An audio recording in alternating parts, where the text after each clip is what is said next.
हाँ जी, स्टार्ट करते हैं। आज का हमारा जो टॉपिक है वो है गॉस लॉ और उसकी एप्लीकेशंस।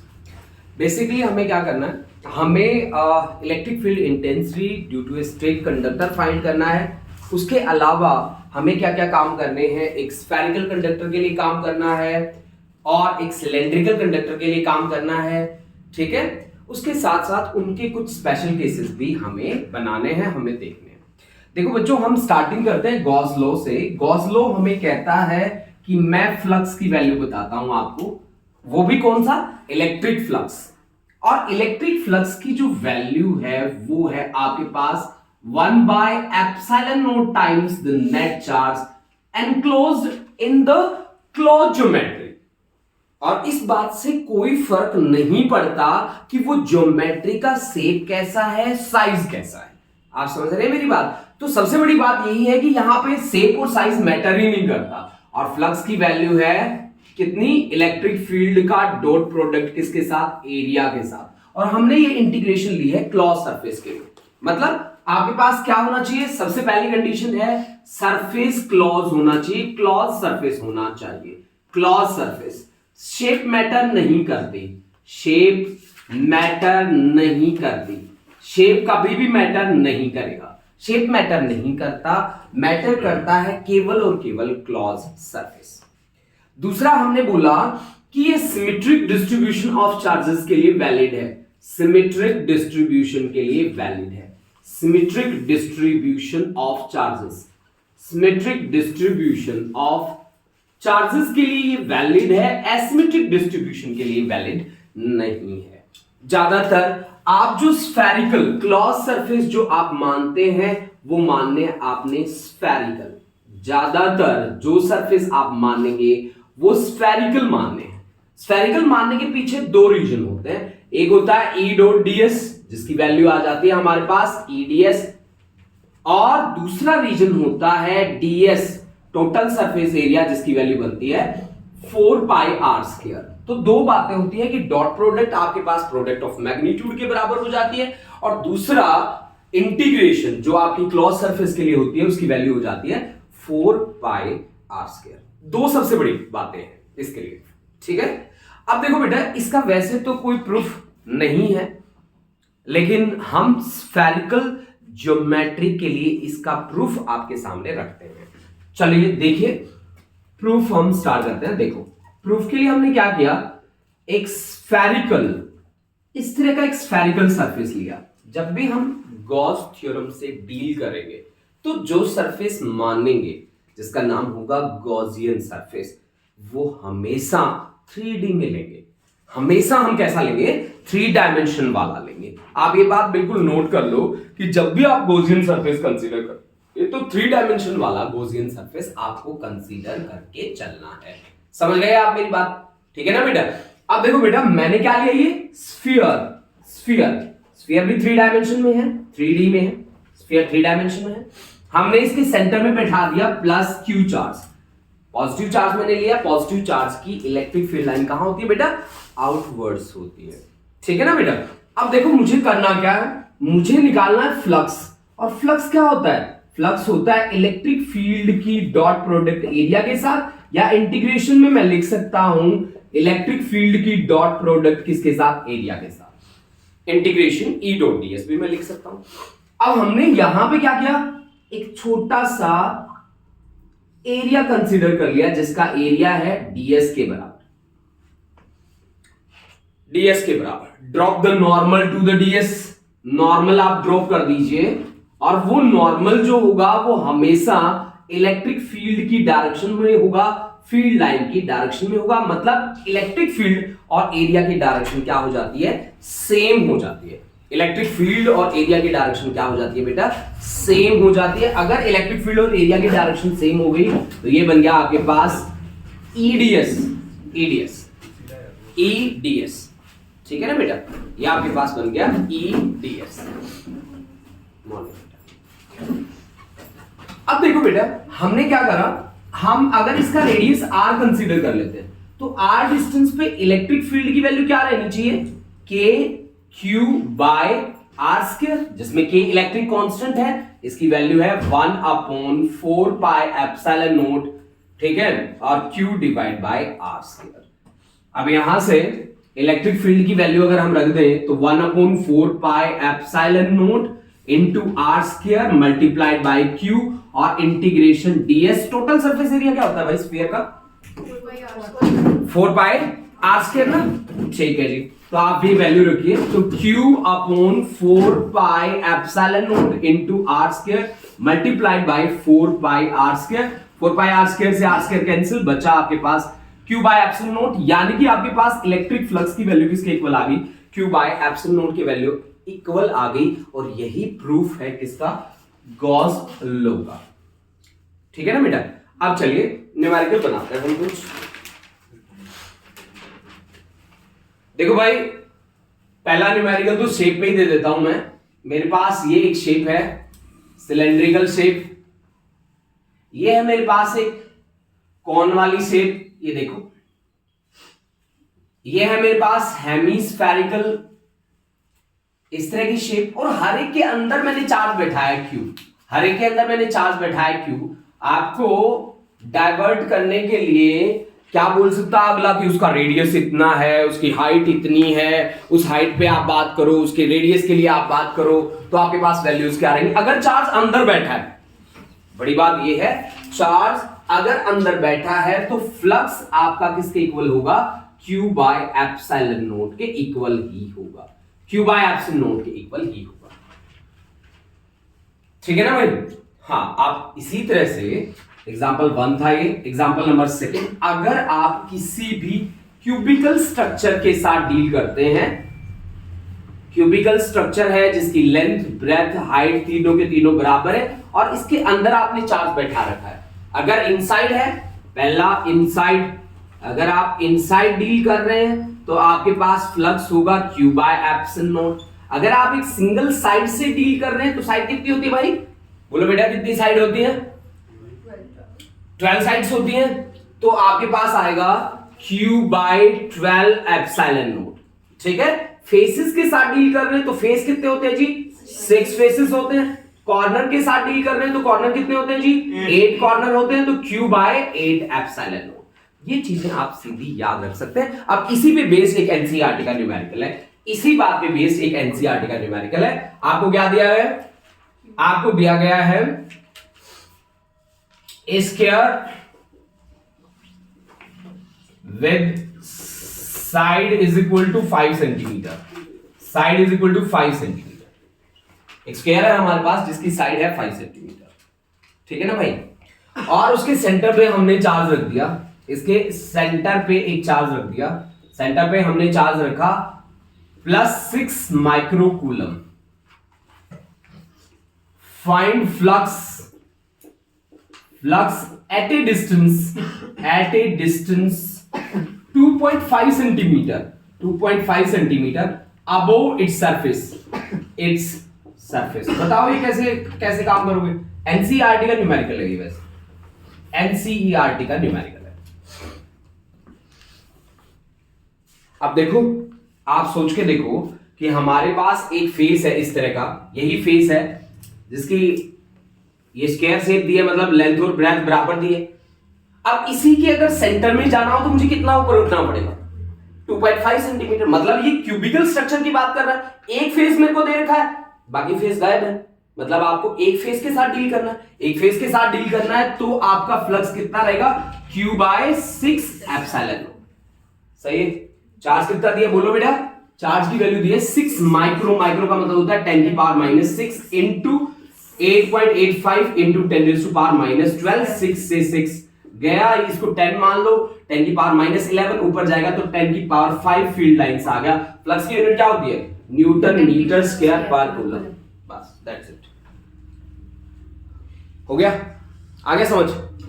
आप देखो, मैंने यहां पे कंसीडर किया, मेरे पास एक फेस था इस तरह का और मैंने 2.5 सेंटीमीटर ऊपर गया तो मैं इसके सेंटर में पहुंचा। मेरे को एक फेस तो दिया था, बाकी सारे फेस क्या थे? गायब थे। ठीक है, तो फिर मैंने क्या कंसीडर किया? गॉसियन सरफेस मैंने कंसीडर किया। गॉसियन कैसे होते हैं? इमेजिनरी होते हैं, जिनको कैसे ड्रॉ करना होता है कि वो चार्ज ऑब्जेक्ट को कंप्लीटली क्या कर जाए, एनक्लोज कर जाए, बंद कर जाए। वो चार्ज ऑब्जेक्ट को क्या कर जाए, कंप्लीटली एनक्लोज कर जाए।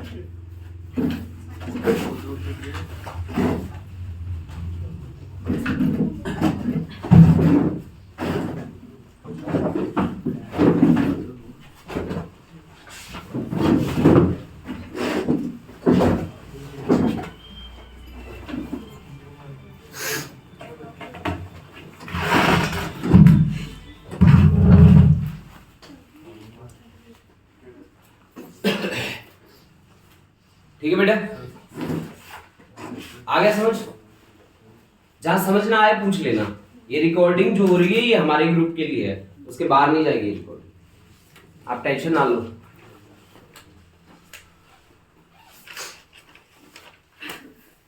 मैं इसको मेरी ड्राइव में सेव करूंगा बेटा, और वो ड्राइव का लिंक शेयर करूंगा आपके साथ। यूट्यूब पे शेयर नहीं करेंगे हम, इसको ड्राइव में शेयर करेंगे, है ना जी।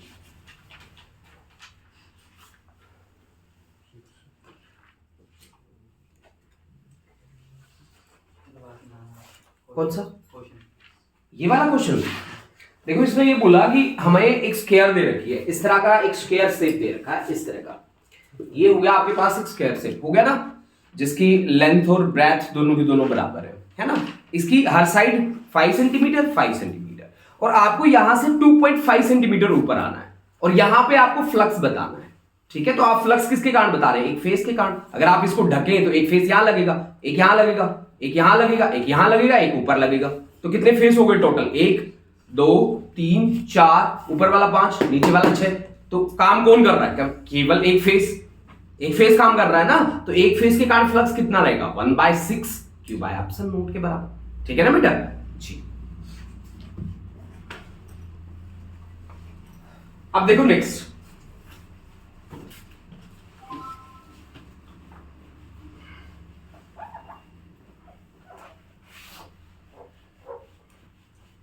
देखो एक बात है कि जब हम किसी ऑब्जेक्ट को यूनिफॉर्म इलेक्ट्रिक फील्ड में रखते हैं तो उसके लिए नेट फ्लक्स 0 होता है। हमने बोला कि जब किसी ऑब्जेक्ट को when an object is placed in uniform electric field, when an object is placed inside a uniform electric field, uniform electric field net flux is 0। Net flux क्या होगा बेटा? Net flux is 0। Net flux उसके लिए क्या रहेगा? 0 रहेगा। जब हम किसी ऑब्जेक्ट को यूनिफॉर्म इलेक्ट्रिक फील्ड में रखते हैं तो उसके लिए नेट फ्लक्स जो होता है वो 0 हो जाता है। कैसे? मान लो इसके लिए एग्जांपल लेते हैं। एक सिलेंड्रिकल शेप का ऑब्जेक्ट है, ये देखो इस तरह का ऑब्जेक्ट है, सिलेंड्रिकल शेप का ऑब्जेक्ट है बेटा, ये देखो ऐसे। हमने इस ऑब्जेक्ट को एक यूनिफॉर्म इलेक्ट्रिक फील्ड में रख दिया। इस तरह का इलेक्ट्रिक फील्ड है, यूनिफॉर्म इलेक्ट्रिक फील्ड, ये देखो इस तरह का इलेक्ट्रिक फील्ड है, हमने यूनिफॉर्म इलेक्ट्रिक फील्ड में रख दिया। चाहे कोई भी ऑब्जेक्ट हो जिसको हम यूनिफॉर्म इलेक्ट्रिक फील्ड में रख देंगे, इसमें एनसीईआरटी की न्यूमेरिकल है। एक ऑब्जेक्ट को यूनिफॉर्म इलेक्ट्रिक फील्ड में रखा गया है तो उसके लिए नेट फ्लक्स की वैल्यू आप बताइए। तो नेट फ्लक्स उसके लिए हमेशा क्या होता है? 0 होता है। ठीक है ना बेटा? अब कैसे? यहां पे मान लेते हैं हम 3 सरफेसेस। ये आपका सरफेस नंबर 1, सरफेस नंबर 1, ये सरफेस नंबर 2 और ये सरफेस नंबर 3। और ऑब्जर्वर को सरफेस नंबर 1 के लिए ऑब्जर्वर बैठा दो यहां पे, सरफेस नंबर 2 के लिए ऑब्जर्वर बैठा दो यहां पे, सरफेस नंबर 3 के लिए ऑब्जर्वर बैठा दो यहां पे। और ऑब्जर्वर की डायरेक्शन में हमें क्या ड्रॉ करना होता है? नॉर्मल ड्रॉ करना होता है। वो नॉर्मल क्या बताता है? Direction of area. ठीक है ना बेटा? जैसे सरफेस नंबर 1 है बेटा, इसके किसी भी पॉइंट पे आप नॉर्मल ड्रॉप कर दो, सरफेस नंबर 1 वो क्या रिप्रेजेंट करेगा? Direction of area. Surface number 2 flat surface है, उसके किसी भी पॉइंट पे आप नॉर्मल ड्रॉप कर दो, ऑब्जर्वर की डायरेक्शन में वो क्या रिप्रेजेंट करेगा? Direction of area. Surface number 3 किसी भी पॉइंट पे ऑब्जर्वर की डायरेक्शन में नॉर्मल ड्रॉप कर दो, वो क्या रिप्रेजेंट करेगा? Direction of area. अब आप बताओ सरफेस 1 के लिए, सरफेस 2 के लिए, सरफेस 3 के लिए फ्लक्स कितना होगा? हमें क्या निकालना है? हमें निकालना है integration along the clause surface E dot ds। Clause को ओपन कर लो जी। सरफेस नंबर 1 के लिए E ds cos थीटा बताओ कितना है। E और ds के बीच में सरफेस नंबर 1, सरफेस नंबर 1 में डायरेक्शन ऑफ एरिया इधर है, डायरेक्शन ऑफ इलेक्ट्रिक फील्ड उधर है, तो एंगल कितना बना बेटा 180। तो यानी कि ये आ गया आपका cos 180 degree plus second surface के लिए E और ds के बीच एंगल कितना है बेटा बोलो। E और ds के बीच एंगल कितना है 90 डिग्री, क्योंकि नॉर्मल इधर है, इलेक्ट्रिक फील्ड इधर है, तो एंगल कितना बन गया 90 डिग्री। और थर्ड सरफेस के लिए बोलो बेटा 0, तो E ds cos 0 डिग्री। अब आप बताओ मुझे, cos 90 वाला तो वैसे ही खत्म हो गया, cos 90 की वैल्यू 0 होती है, और दूसरा cos 180 की वैल्यू हो गई आपके पास माइनस E ds प्लस और cos 0 वाला प्लस, तो E ds that is equal to 0, यानी कि आपके पास E डॉट ds की वैल्यू कितनी आ रही है 0, जो वैल्यू किसके फ्लक्स की वैल्यू है, यानी कि net electric flux for uniform electric field is always 0, is always 0। ठीक है बेटा। अब देखो बच्चों, जब आपको इस तरह की कंडीशन ना देके थोड़ी सी अलग कंडीशन दी जाए, कैसी अलग कंडीशन दी जाए, देखो मान लो कोई भी शेप है, कोई भी शेप है, मान लो ये वाली शेप है, ये सिलेंड्रिकल शेप में बना रहा हूं आपके सामने, और इसके सरफेस पे एक चार्ज बैठा दिया, इसके सरफेस पे चार्ज बैठा दिया, तो फिर फ्लक्स क्या होगा टोटल। अगर इसके सरफेस पे चार्ज बैठा है तो फ्लक्स क्या होगा, सेम ऐसे ऊपर भी बनाएंगे। हाँ, अब उस सिचुएशन के लिए आपको क्या याद रखना है कि आपको उसकी परछाई बनानी है, शैडो। ठीक है ना बेटा, आपको उसकी क्या बनानी है, शैडो बनानी है, जैसा वो है उसकी शैडो कैसी बन जाएगी आप देख लो। आप मेरी बात समझ गए, इसकी जो शैडो बनेगी वो भी तो ऐसी ही बनेगी, फिर वो भी ऐसी ही बनेगी, ये लो जी, वो भी ऐसी ही बनेगी। अब देखो, अब जो आपका फ्लक्स है ना पूरे के लिए वो Q बाय एप्सिलॉन नॉट है, बट मेरे को कितना चाहिए, मेरे को तो ये नीचे वाले डब्बे के लिए चाहिए ना, तो आधा इसके पास होगा, आधा ऊपर वाले के पास होगा, तो मेरा फ्लक्स कितना आ जाएगा 5 equal to Q by 2 epsilon not. चाहे यहां पे शेप हेमिस्फेरिकल हो, हेमिस्फेरिकल में सरफेस पे बैठा हो, ठीक है, चाहे आपके पास इस तरह का कोई कॉन दे रखा हो, ये कॉन दे रखा है आपको, यहां सरफेस पे बैठा है, तो हर जगह आपका फ्लक्स क्या रहेगा Q बाय 2 एप्सिलॉन नॉट के इक्वल ही रहेगा, अगर क्या बोला कि वो सरफेस पे बैठा है तो। लेकिन हाँ, अगर मान लो आपको कोई कॉन दे दे, कॉन दे के बात करे और आपको पूछे कि केवल कर्व्ड पार्ट से आपको निकालना है फ्लक्स, वो केस कैसा होगा, चलिए जी देखते हैं हम। देखो, मैं जो अब केस बना रहा हूं वो थोड़ा सा अच्छा हटके केस है, उस केस में आपको एक फॉर्मूला याद रखना पड़ेगा। वो फॉर्मूला क्या है, चलिए जी देखते हैं। मान लो आपको कॉन दे दिया, ऐसे ऐसे एक कॉन दे दिया, इस तरह से, इस तरह से दे दिया बेटा, और ये एंगल दे दिया थीटा, ये उसका रेडियस हो गया, ये उसकी हाइट हो गई, ये रेडियस, ये हाइट, और ये एंगल आपको गिवन है थीटा। और यहां इस कॉर्नर पे क्या बैठा दिया, एक चार्ज बैठा दिया प्लस Q बैठा दिया। अब इस चार्ज की फील्ड लाइन कैसे निकलेंगी, बाहर आउटवर्ड्स, तो आउटवर्ड जरूरी थोड़ी ना इधर इधर ही जाएंगी, वो तो बाहर से भी निकलेंगी भाई। क्या कहते हो भाई, इसकी फील्ड लाइन इधर भी हो सकती है, इधर भी हो सकती है, इधर भी हो सकती है, इधर भी हो सकती है, इधर भी हो सकती है, और इधर भी हो सकती हैं, इधर भी हो सकती हैं, इधर भी हो सकती है, इधर भी हो सकती है, मतलब स्फेरिकल शेप बनेगी। अगर पॉइंट चार्ज है तो उसका जो फोर्स, लाइन ऑफ फोर्स है, वो कैसे बनेगी, स्फेरिकल शेप में बनेगी, स्फेरिकल शेप आएगी। लेकिन मेरे को क्या चाहिए, मेरे को केवल और केवल कॉन के लिए चाहिए, मेरे को क्या चाहिए, फ्लक्स केवल और केवल कॉन के लिए चाहिए, मेरे को फ्लक्स चाहिए कॉन के लिए। तो आपको एक रिलेशन याद करना होगा, वो है Q by 2 epsilon not 1 minus cos of theta.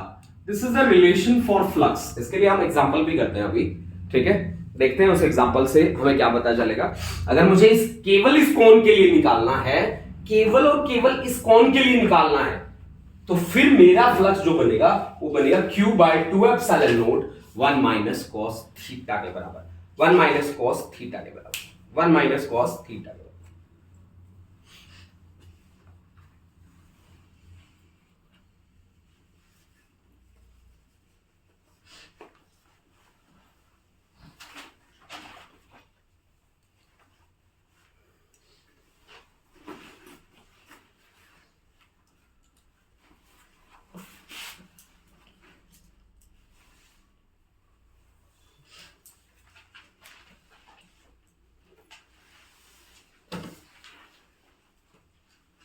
अब देखो बेटा, इस पे एक एग्जांपल बनाते हैं। देखो कैसा एग्जांपल है हमारे पास। मुझे एक सिलेंडर दिया है जिसकी लेंथ 2r है और रेडियस r है। जिसकी लेंथ कितनी है 2r और रेडियस कितना है r के बराबर। देखो कैसा, और मुझे निकालना है फ्लक्स क्राउड सरफेस से निकालना है, केवल क्राउड सरफेस से निकालना है। और चार्ज को हमने उसके सेंटर पे बैठा दिया। पॉजिटिव चार्ज है हमारे पास, पॉजिटिव चार्ज है हमारे पास, हमने चार्ज को उसके सेंटर पे बैठा दिया है। तो देखो मुझे कैसे काम करना होगा। मेरे पास एक सिलेंडर है, इस तरह का सिलेंडर है, ये देखो भाई, इस तरह का एक सिलेंडर है, ठीक है। ये इसकी एक्सियल लाइन है, इसके सेंटर पे हमने एक चार्ज बैठा रखा है Q के बराबर। इसका जो रेडियस है वो हमने लिया R, और इसकी जो टोटल लेंथ हमने ली है वो ली है 2r के बराबर। यानी कि इसका मतलब ये हुआ कि ये डिस्टेंस है वो r के बराबर है और इधर वाला भी r के बराबर है। ठीक है जी। आपसे पूछा गया कि find the electric flux through the crowd surface of the cylinder. Find electric flux through crowd surface of cylinder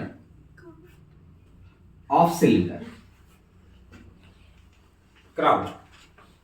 ठीक है, तो यहां पे कर्व वाला पार्ट कौन सा है बताओ बेटा, कर्व वाला पार्ट कौन सा है? इसका बीच वाला जो पार्ट है वही है जिससे हमें डील करना है। मतलब ये जो है ये है आपका सर्कुलर क्रॉस सेक्शन, ये भी सर्कुलर है। मतलब सर्कुलर वाले से डील नहीं करना आपको, सीधी सी बात यही है। सर्कुलर के साथ डील ना करके आपको डील करना है केवल और केवल बाकी बचे हुए हिस्से से। अब देखो बेटा, पॉजिटिव चार्ज वहां पे बैठा है तो उसकी इलेक्ट्रिक फील्ड लाइन कैसे बननी चाहिए बच्चों, सोच के बताओ।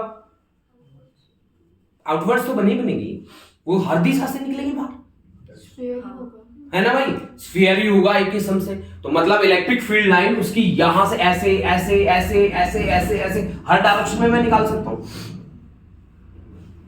ठीक है ना भाई। तो आप पहले निकाल लेते हैं फ्लक्स। पूरे सिलेंडर के लिए फ्लक्स कितना होगा, कंप्लीट सिलेंडर के लिए फ्लक्स कितना होगा बच्चों बोलो। कंप्लीट सिलेंडर के लिए फ्लक्स होगा Q बाय एप्सिलॉन नॉट। लेकिन हमें तो ये नहीं चाहिए ना, हमें तो केवल और केवल क्राउड पार्ट चाहिए ना, सही बात है। तो अब देखो, आप एक चीज देखो, अगर आपको कर्व चाहिए तो मैं इन दोनों को हटा दूं ना दोनों को।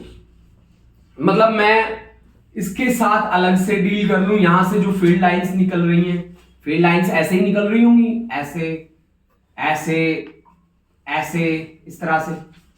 अगर पॉजिटिव चार्ज है तो फील्ड लाइंस ऐसे ही निकलेंगी कुछ।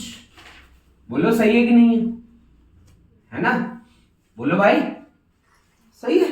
तो एक क्या बन गया, कौन बन गया, और ये दूसरा कौन बन गया। यहां से फील्ड लाइन कैसे निकल सकते हैं, मैक्सिमम ऐसे ऑक्यूपाई करेंगे। पॉजिटिव चार्ज है तो मैक्सिमम ऐसे ही होगा। अब अगर ये आपका R के बराबर और ये भी R के बराबर, ठीक है, तो ये एंगल तो आप निकाल लोगे। कितना रहना चाहिए फिर एंगल, परपेंडिकुलर अपॉन बेस क्या होता है, टेंजेंट थीटा ना 45। तो यहां से अगर आप देखें टेन थीटा, अगर इसको मान ले थीटा, तो ये perpendicular upon base R upon R, तो tangent theta is equal to 1, यानी कि theta is equal to 45 degree. सीधी सी बात है। अब इस कोण को ऐसे कर लो, आप सीधा कर लो तो 45 डिग्री एंगल दिख रहा है। तो कोण के कारण फ्लक्स कितना होता है, फॉर्मूला लिखा पड़ा है। कोण के कारण फ्लक्स होता है कितना भाई, Q by 2 epsilon not 1 minus cos theta की जगह 45 डिग्री। कोण कितने बने, 2 बने, तो ये लो दोनों कोण का फ्लक्स। कोण कितने बने, 2 बने भाई, तो दोनों कोण का फ्लक्स ले लो। ठीक है ना, कौन दो बने ना, एक इधर भी बन गया एक उधर भी बन गया, ठीक है। तो फिर आपके पास फ्लक्स कितना आया, flux due to both cones, ये आ गया Q by epsilon not 1 minus 1 by under root 2। सही है।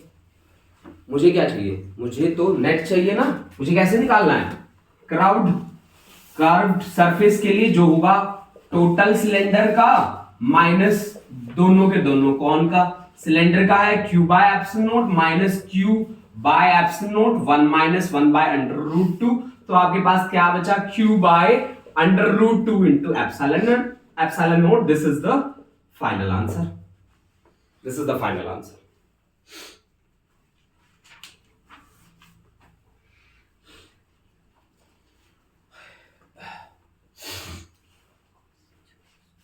नोट कर लो बेटा, समझ में आया बात, मैंने कैसे काम किया समझ में आया बेटा, आया समझ में? ये सब सिलेंडर के लिए एप्लीकेबल है? हाँ जी हाँ जी, अगर कहीं पे भी कौन बनता हो ना, कहीं पे भी कौन बनता हो तो कौन का वही फॉर्मूला है। चलो हम एक और एग्जांपल लेंगे इस पे, ठीक है ना।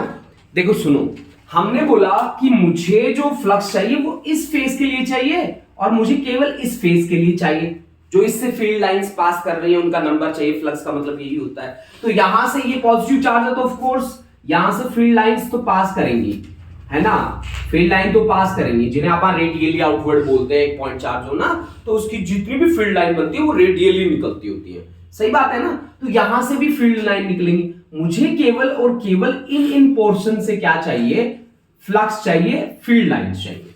तो मतलब इस पोर्शन को हटा दूं और इस पोर्शन को हटा दूं, तो चार्ज यहां पे बैठा है तो वो कैसे फील्ड लाइंस जाएंगी, ऐसे ऐसे जाएंगी ना। तो वो कितना ऑक्यूपाई करेगा, इतना इतना, और दूसरा कितना ऑक्यूपाई करेगा, इतना इतना।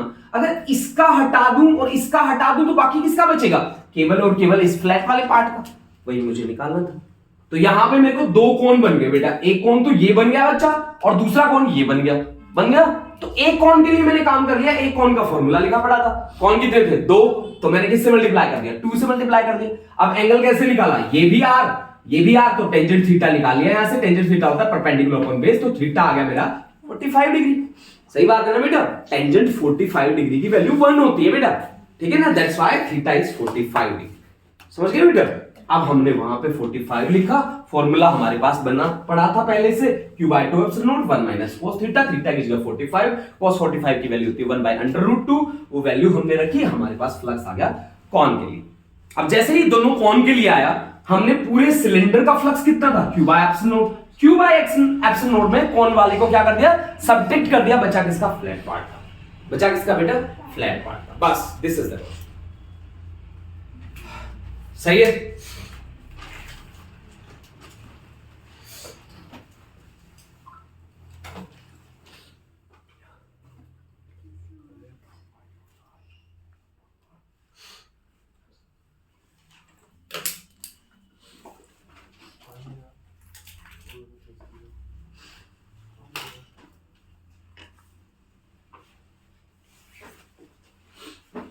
हो गया।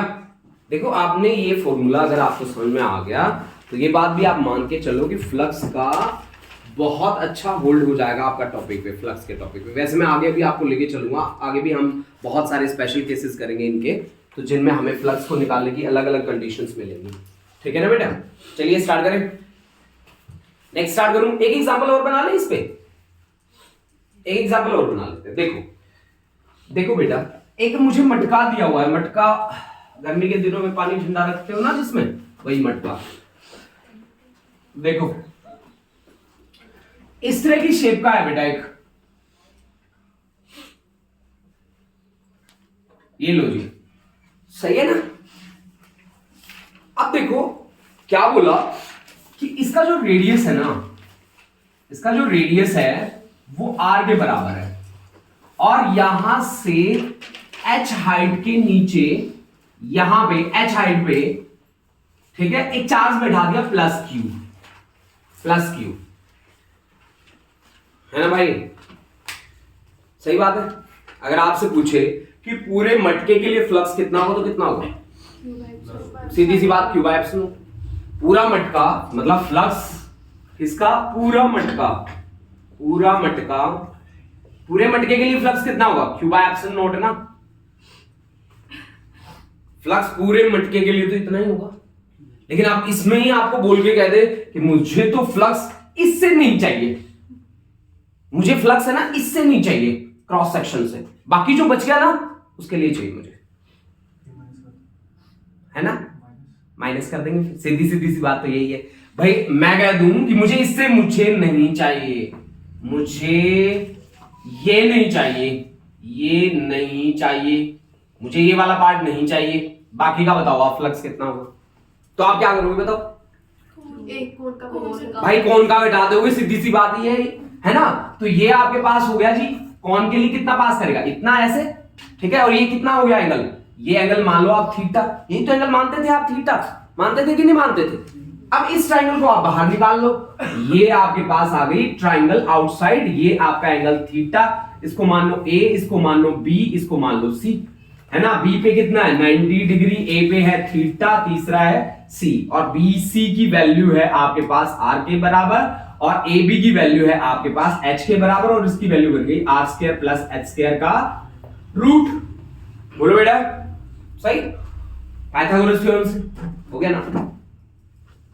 तो अब आप मेरे को बात बताओ कि फ्लक्स केवल और केवल क्राउड पार्ट के लिए निकालनी है, तो फ्लक्स टोटल आपके पास टोटल मटके के लिए, और माइनस क्या कर दें फ्लक्स कॉन के लिए,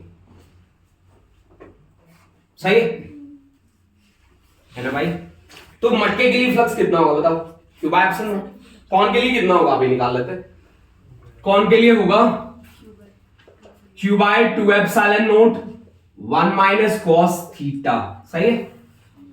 मटके के लिए कितनी वैल्यू है बेटा? Q by epsilon naught minus Q by 2 epsilon naught minus minus plus Q by 2 epsilon naught cos theta. 1 minus 1 by 2, 1 by 2 बाकी बचता है, तो आपके पास बचेगा Q by 2 epsilon naught plus Q by 2 epsilon not into cos theta, सही है। तो यहां से फ्लक्स क्राउड पार्ट के लिए, फ्लक्स क्राउड पार्ट के लिए आ गया Q by 2 epsilon not 1 plus cos theta. Cos theta क्या होता है? बेस अपॉन हाइपो, है ना। तो ये आ गया आपके पास Q by 2 epsilon not 1 plus base कितना है बेटा? बेस बोलो h, हाइपो कितना है? Under root R square plus H square. This is the flux due to curved part only. मतलब जहां कौन बनता दिखे ना वहां पे आप ये फॉर्मूला चिपका दो, flux due to cone that is equal to Q by 2 epsilon not into 1 minus क्या बेटा? Cos theta. बस जहां कौन बनता दिखे आपको वहां ये फॉर्मूला आपने चिपका देना है, आपका कॉन्सेप्ट बिल्कुल सही आएगा जी। जी सर हमारे को उसकी ऊपर की सरफेस से नहीं चाहिए था।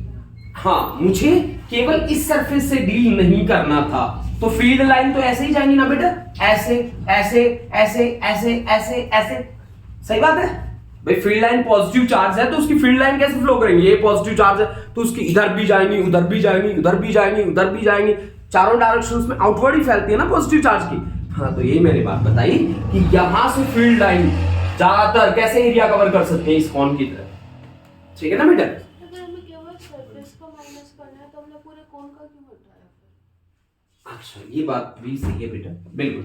मान लो कि ये आपके पास सरफेस है, चार्ज आपका बैठा है दूरी पे, कुछ दूरी पे, ये है प्लस चार्ज, है ना बेटा। तो इसकी फील्ड लाइन बनेगी कैसे? कैसे बनेगी इसकी फील्ड लाइन? इसके लिए कैसे बनेगी? ऐसे ऐसे, इसके लिए, केवल इसके लिए यार, ऐसे ऐसे इस तरह से ऐसे ही बनेंगी ना बच्चे। तो ये क्या स्ट्रक्चर बना बेटा? ये क्या स्ट्रक्चर बना बेटा? हाँ, तो वही मैं कह रहा हूं, वो तो कौन ही बना ना। फील्ड लाइन के कारण जो स्ट्रक्चर बना वो कौन है, ठीक है ना बेटा। बना बनाया कौन नहीं है यहाँ पे कोई, फील्ड लाइंस के कारण जो बना वो कौन हमने माना है। समझ गए आप मेरी बात जी। अब बढ़ते हैं हम आगे। देखो बच्चों, हमने आज केवल गॉस लॉ की बात करी है, और गॉस लॉ तो आपको पता चल गया कि गॉस लॉ क्या होता है। बता बेटा क्या होता है गॉस लॉ? सुमित बता दे। कि total electric flux through a close surface is equal to 1 by epsilon naught times the net charge enclosed in that surface.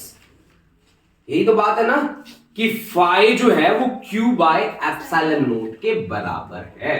Shape matter नहीं करता कि हमारी क्लॉज ज्योमेट्री का शेप है क्या, साइज मैटर नहीं करता उसका साइज क्या है। अगर आपको कोई बोल दे कि किसी का मास दे रखा है, कुछ आपको शेप दे रखी है, तो वहां शेप की आप बात ही मत करो, आप देख लो कि उसके अंदर चार्ज कितना है और उसी चार्ज के हिसाब से आप क्या निकाल दो, क्यू बाय एप्सिलॉन नोट करके फ्लक्स निकाल दो। और फ्लक्स क्या है, एक स्केलर क्वांटिटी। फ्लक्स क्या है, एक स्केलर क्वांटिटी। अब इस कॉन्सेप्ट का यूज करके हमें इलेक्ट्रिक फील्ड इंटेंसिटी निकालनी है एक लीनियर चार्ज कंडक्टर के लिए, एक लीनियर चार्ज कंडक्टर के लिए जिसकी लेंथ इनफाइनाइट है, जिसकी लेंथ कैसी है, इनफाइनाइट है। तो फर्स्ट एप्लीकेशन हम करने जा रहे हैं बेटा, हमारे पास एप्लीकेशन है 5।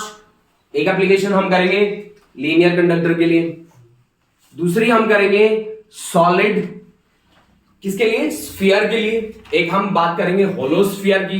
कंडक्टिंग और नॉन कंडक्टिंग दो बातें होंगी हमारी, ठीक है ना बेटा, एक सॉलिड, एक होलो, कंडक्टिंग भी नॉन कंडक्टिंग भी। एक इनफाइनाइट शीट ऑफ चार्ज के लिए, एक दो parallel infinite sheet of charge होंगे हमारे पास। तो ये ऐसे दो 4 और 1 5 हमारे पास एप्लीकेशन बनेगी 5 जो हमारे सिलेबस में है। 5 एप्लीकेशन से हमें डील करना है, ठीक है। तो पहले हमें ये जरूरी होना चाहिए कि फ्लक्स होता क्या है, काम कैसे करना है, वो सारी बातें आप एक ब्रीफिंग कर लेते हैं। ब्रीफिंग तुम दे दो बेटा, बच्चे रुचिका एक बार ब्रीफिंग दे दो बेटा, फ्लक्स क्या होता है, तब तक मैं बोर्ड प्रिपेयर कर देता हूं कि फ्लक्स होता क्या है। बैठे बैठे ब्रीफिंग दे दो कि ये फ्लक्स होता है, ऐसे काम करना है, क्या क्या उसके सिमेट्रिक डिस्ट्रीब्यूशन के लिए काम करता है या एसिमेट्रिक के लिए, क्लॉज ज्योमेट्री माननी है तो कैसी माननी है, ज्यादातर केसेस में सब कुछ बता दो। किसके लिए, फ्लक्स के लिए और गॉस लॉ के लिए, ठीक है। जो गॉस लॉ होता है it states that in a close surface जो उसका फ्लक्स होगा that would be equal to 1 by epsilon naught times the charge q present in that close surface जी। और जो फ्लक्स होता है उसके लिए we generally use a spherical Gaussian surface. क्यों स्फेरिकल क्यों बेटा,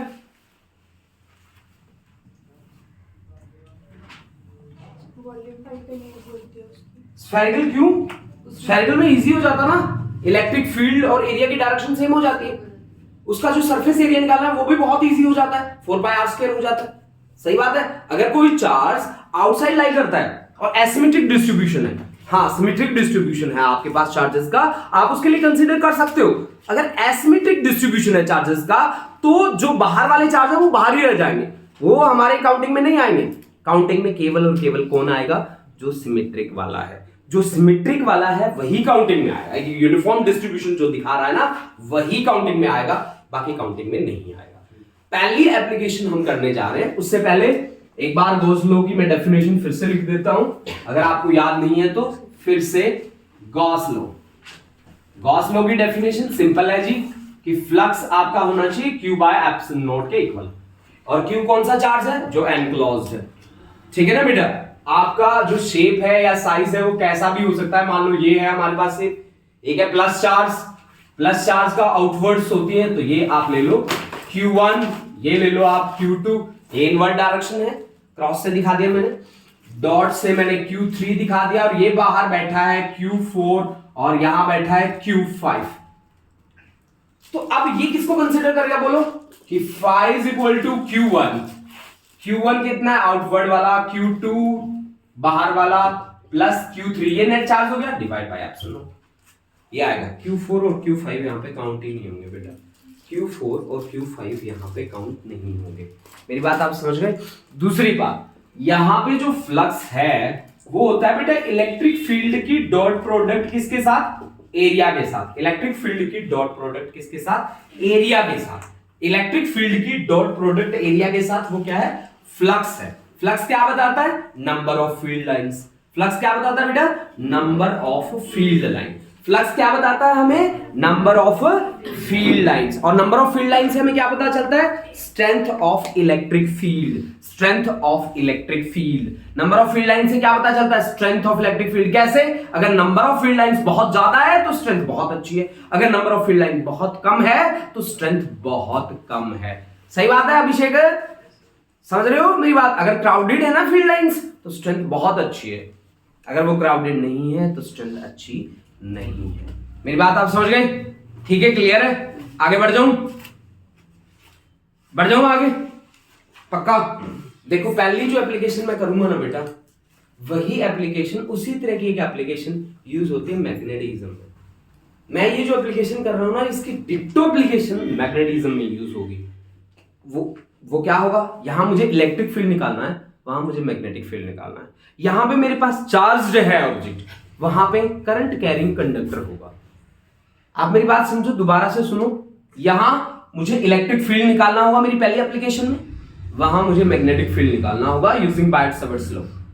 यहां मैं इलेक्ट्रिक फील्ड निकालूंगा, वहां मैग्नेटिक फील्ड निकालूंगा, और दोनों को अभी मैं कंपेयर करके दिखा दूंगा आपको, और आपको पता भी चल जाएगा कि सर आप बिल्कुल सही कह रहे हो, यही रिजल्ट आता है। तो सबसे पहले हम स्टार्ट करते हैं। मेरा टॉपिक है एप्लीकेशंस ऑफ, किसकी एप्लीकेशंस है जी? Applications of Gauss law. और उन एप्लीकेशंस की में क्या करेंगे हम? इलेक्ट्रिक फील्ड इंटेंसिटी निकालेंगे। तो electric field intensity due to a straight charged conductor, charged state है, charge conductor of infinite length,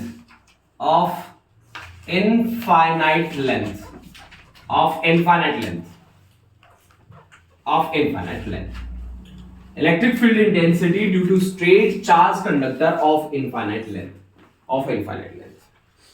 electric field intensity मुझे निकालनी है स्ट्रेट कंडक्टर के लिए, जिसकी लेंथ कैसी है? इनफाइनाइट है जी। अगर फाइनाइट होगी तो क्या होगा, ये बात भी मैं आपको बता दूंगा। सही है? देखो बेटा, ये आपके पास एक स्ट्रेट कंडक्टर, इस तरह का, जिसकी इनफाइनाइट लेंथ है। ये है आपके पास एक स्ट्रेट कंडक्टर जिसकी इनफाइनाइट लेंथ है, जिसकी इनफाइनाइट लेंथ है, स्ट्रेट कंडक्टर है। मैंने इसको पॉजिटिव चार्ज दिया, इसकी खुद की लेंथ है L के बराबर, और चार्ज हमने दिया इसको प्लस Q के बराबर। सही? तो आप मुझे एक बात बताओ कि यहां पे लीनियर चार्ज डेंसिटी का कॉन्सेप्ट यूज होगा, that should be equal to charge per unit length. तो चार्ज की वैल्यू क्या आ गई? चार्ज की वैल्यू आ गई लैम्डा इनटू L। चार्ज का यूनिफॉर्म डिस्ट्रीब्यूशन है, तो लीनियर चार्ज डेंसिटी की वैल्यू हर पॉइंट पे क्या होगी? सेम होगी, क्योंकि सिमेट्रिक डिस्ट्रीब्यूशन के साथ डील करना है मुझे। एसिमेट्रिक के साथ तो हम डील भी नहीं कर सकते। कि कर सकते हैं आप बताओ? एसिमेट्रिक के साथ तो हम डील ही नहीं कर सकते, हमें तो सिमेट्रिक के साथ डील करना। तो सिमेट्रिकली मैंने लिया है, तो लैम्डा तो हर जगह सेम रहेगा। मतलब मुझे अपना जो आंसर निकालना है ना, वो लैम्डा के फॉर्म में निकालना है, और लैम्डा की वैल्यू क्या है? कांस्टेंट। लैम्डा की वैल्यू क्या है? कांस्टेंट। अब देखो बेटा, अगर सिमेट्रिक है तो मुझे क्या करना पड़ेगा? इसको क्लोज करना पड़ेगा। ओपन में तो मैं चार्जेस को नहीं रख सकता,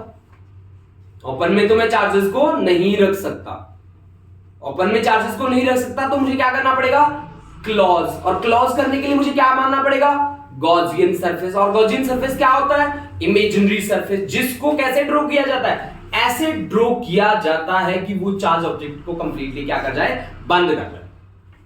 अब मान लो आप कह रहे हो कि सर आपको ना यहां से r डिस्टेंस पे मुझे इलेक्ट्रिक फील्ड बताना, इलेक्ट्रिक फील्ड r डिस्टेंस पे बताना। तो मैंने r डिस्टेंस के लिए एक क्या मान लिया? गॉसियन सरफेस मान लिया। ये लो जी, मैंने ऐसा एक गॉसियन सरफेस मान लिया, इस तरह का एक गॉसियन सरफेस मान लिया, जिसकी शेप कैसी है? सिलेंड्रिकल शेप का एक गॉसियन सरफेस हमने मान लिया बेटा, मान लिया ना बच्चा, गॉसियन सरफेस। और गॉसियन सरफेस ही कितने डायमेंशन में है? 3 डायमेंशन में है ना। दिख रहा है भाई, सिलेंडर है तो 3 डायमेंशन में होगा कि नहीं होगा? अब देखो बेटा, यहां पे 3 सरफेसेस हैं। एक ऊपर वाला क्रॉस सेक्शन, इसको सरफेस नंबर 1 का नाम दे देता हूं। एक ये वाला, इसको सरफेस नंबर 2 का नाम दे देता हूं। और एक ये वाला, इसको सरफेस नंबर 3 का नाम दे देता हूं। 3 सरफेसेस हैं हमारे पास, सरफेस 1, 2 एंड 3। अब आपको पता है पॉजिटिव चार्ज है, उसकी इलेक्ट्रिक फील्ड लाइंस कैसी होंगी, ऐसे ऐसे ऐसे, इधर वाली की इस तरह इस तरह इस तरह इस तरह, है ना, यही होंगी। ठीक बात है ना बेटा। अब देखो बेटा, तीनों पे स्मॉल एरिया एलिमेंट कंसीडर कर लो आप, तीनों पे स्मॉल एरिया एलिमेंट कंसीडर कर लो। मान लो यहां आपने ये एरिया माना, यहां मान लीजिए आपने ये एक एरिया माना, और यहां मान लो आपने ये एक एरिया मान लिया ds। तीनों पे नॉर्मल ड्रॉप कर दो बेटा। सरफेस 1 के लिए नॉर्मल, सरफेस 2 के लिए नॉर्मल, और सरफेस 3 के लिए normal, n3 cap. Electric field की डायरेक्शन उनके साथ देख लो भाई कितनी है। इलेक्ट्रिक फील्ड इसके साथ एंगल बना रहा है 90, इलेक्ट्रिक फील्ड इसके साथ एंगल बना रहा है 0, इलेक्ट्रिक फील्ड इसके साथ एंगल बना रहा है 90। तो इसके लिए फ्लक्स कितना होगा, इसके लिए फ्लक्स कितना होगा, इसके लिए फ्लक्स 0 होगा, इसके लिए फ्लक्स कितना होगा 0, क्योंकि A ds cos 90, cos 90 की वैल्यू 0, यहां पे भी 0, यहां पे भी 0। तो फ्लक्स आपके पास बचेगा किसके लिए, केवल और केवल फ्लैट वाले सरफेस के लिए। सही बात है ना, फ्लैट वाले सरफेस के लिए। तो अब आप बताओ मुझे कि आपका जो टोटल फ्लक्स रहेगा वो रहेगा इंटीग्रेशन E ds केवल और केवल सेकंड वाले के लिए। सही बात है। अब फ्लक्स होता क्या भाई, फ्लक्स होता है Q by epsilon naught, that is equal to E बाहर निकाल लो और ds देख लो। सरफेस एरिया क्या होता है सिलेंडर का, 2 पाई RL। सही बात है, L उसकी लेंथ हो गई, R उसका रेडियस हो गया, सरफेस एरिया तो यही होता है 2 पाई RL। तो अब यहां से आपके पास इलेक्ट्रिक फील्ड की वैल्यू कितनी आ गई, Q upon 2 pi epsilon naught into R into L। Q by L क्या है, लैम्डा, तो lambda divide by 2 pi epsilon naught into R, यानी कि electric field is inversely proportional to किसके, R के। अगर आपके पास एक स्ट्रेट कंडक्टर है तो उस केस में इलेक्ट्रिक फील्ड किसके इनवर्सली प्रोपोर्शनल होगा, R के इनवर्सली प्रोपोर्शनल होगा। R के क्या होगा, इनवर्सली प्रोपोर्शनल।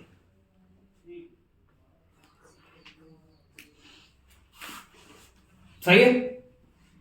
अब दूसरा जो रिजल्ट आपको मैग्नेटिज्म में इक्वेट करना है, वो रिजल्ट कैसा है, वो रिजल्ट है बेटा कि अपन इसको ऐसे लिख सकते हैं, E is equal to 2 lambda upon 4 pi epsilon not into R, that is equal to lambda upon 4 pi epsilon not into R sin 90 degree plus sin 90 degree, sin 90 plus sin 90। भाई आपने यहां से यहां डील किया, यहां R distance पे काम करा आपने। अगर इनफाइनाइट लेंथ का है तो एंगल कितने बनेंगे, 90 बनेंगे। अगर एंगल 90 के ना बनते तो मान लो यहां से एंगल, आपके पास ये एक स्ट्रेट कंडक्टर होता, यहां किसी पॉइंट P पे आपने काम करना है और इसके एंड पॉइंट के साथ एंगल बनाता है ये φ1 और φ2। अगर ये एंगल बनते φ1 और φ2 तो आपका इलेक्ट्रिक फील्ड कैसे आता जी, इलेक्ट्रिक फील्ड आ जाता फिर lambda upon 4 pi epsilon not into R, ये R डिस्टेंस है, और ये बन जाता बेटा sin φ1 plus sin φ2, sin φ1 plus sin φ2। सही बात है। अब आप सेमी इनफाइनाइट की भी बात कर सकते हैं। ये मैग्नेटिज्म का कॉपी है, मैंने मैग्नेटिज्म से कॉपी करा इस रिजल्ट को एज इट इज। ठीक है ना बेटा। अगर ये इनफाइनाइट लेंथ का कंडक्टर है तो आपका रिजल्ट आ रहा है lambda upon 2 pi epsilon not into R। अगर ये फाइनाइट लेंथ का होता ना तो आपका कॉन्सेप्ट ये होता है lambda divide by 4 pi epsilon not into R sin φ1 plus sin φ2, sin φ1 plus sin φ2। सही है।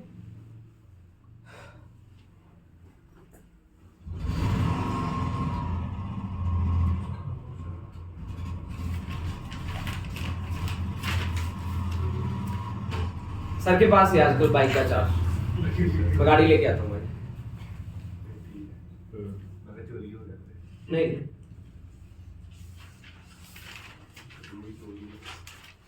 समझ लगी, हाँ जी ठीक है, हो गया, कॉन्सेप्ट डन है। एक बार रिवीजन करके देख लो अगर डाउट आ रहा है किसी पॉइंट में, क्योंकि मैंने थोड़े से शॉर्टकट मारे हैं इसमें। ठीक है ना, आप एक बार चेक कर लो कि आपको किसी में डाउट है तो वो आप देख लो, मुझे बता दो। कहाँ रिजल्ट ये भी है बेटा और रिजल्ट ये भी है, यहाँ तो 2 से मल्टीप्लाई 2 से डिवाइड किया, 2 से डिवाइड क्यों किया, ताकि ये 4 पाई एप्सिलॉन नॉट बन जाए। 1/4 pi epsilon not electric constant होता है ना, 1/2 पाई एप्सिलॉन नॉट नहीं होता इलेक्ट्रिक कांस्टेंट, इसलिए 4 बनाने के लिए कर दिया बेटा, 2 से मल्टीप्लाई 2 से डिवाइड।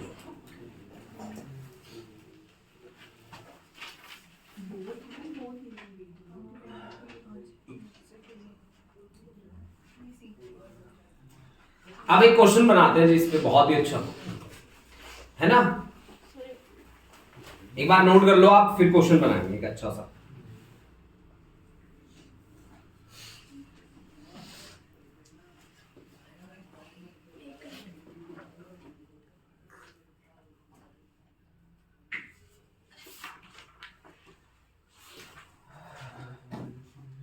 देखो बेटा एक क्वेश्चन बनाते हैं, इसमें देखते हैं कि हम कितने बच्चे हम में से उसको सॉल्व कर पाएंगे। चलो ट्राई करें। देखो भाई आपको एक प्लेन दिया गया है इस तरह का, चलो 3D ले लेते हैं, 3D स्ट्रक्चर।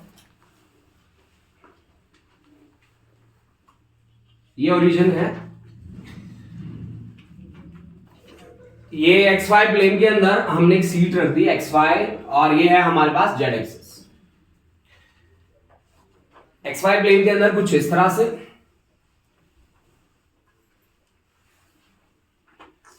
ये देखो जी इस तरह से हमने शीट रख दी, और उसकी लेंथ L है, और एक साइड A के बराबर है, एक साइड A ये L के बराबर है। XY प्लेन में बेटा इसका सेंटर है ना, वो ये ओरिजिन ही है बेटा, इस सीट का जो सेंटर है ना वो ओरिजिन के बराबर ही है।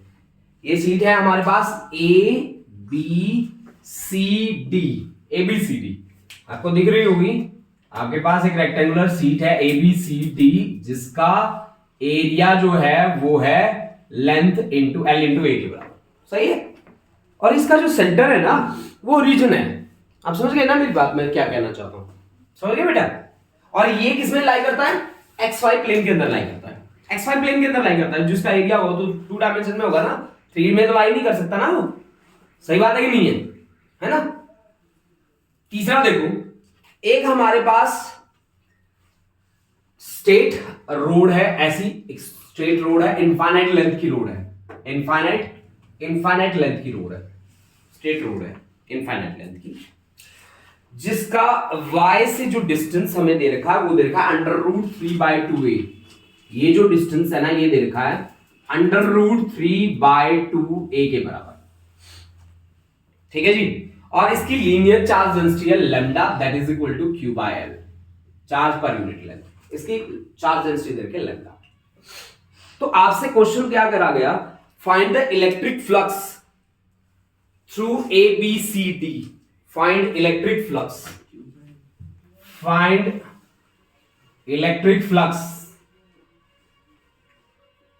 through ABCD से फ्लक्स निकालो जी। अब आप सोच के देखो कैसे हो सकता है ये क्वेश्चन, कैसे हो सकता है ये,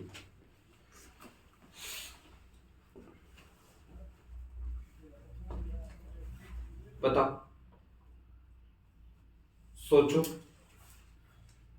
सोच रहे हो। फ्लक्स का क्या मतलब है, फ्लक्स का क्या मतलब है जी, नंबर ऑफ फील्ड लाइंस। अगर मान लो हमारे पास ये एक रोड है और इस रोड के पास पॉजिटिव चार्ज है, तो इसकी फील्ड लाइन कैसे निकलेंगी, फील्ड लाइन तो इधर भी निकलेंगी, इधर भी निकलेंगी, उधर भी निकलेंगी, इधर भी निकलेंगी, मतलब फील्ड लाइन कैसे निकल रही है, कैसी शेप बन गई, सिलेंड्रिकल शेप में निकलेंगी फील्ड लाइंस। और उस सिलेंड्रिकल शेप में नीचे के एरिया एलिमेंट रखा है, ऐसे रखा है ना, तो ये एक एरिया एलिमेंट हो गया जिसका परपेंडिकुलर ये वाला डिस्टेंस कितना देखा है √3/2a हो गया ये डिस्टेंस, है ना बेटा। और ये उसकी एक हो गई साइड, तो हमें क्या देखना है, फ्लक्स एसोसिएटेड विद दिस, ऐसे जाएगा यहां से ऐसे, यही होगा, सही है कि नहीं है भाई। इसके साथ फ्लक्स, भाई ये आपका एरिया एलिमेंट है, मान लो ये वाला ज्योमेट्रिक बॉक्स ये एरिया एलिमेंट है ना बेटा, ये एरिया एलिमेंट है, और ये ऊपर से पास कर रहा है इनफाइनाइट लेंथ का, तो इसके साथ फ्लक्स कितना जुड़ेगा, सोच के देखो, यहां से और दूसरा यहां से, यही तो जुड़ेगा ना, यही तो जुड़ेगा, बोलो।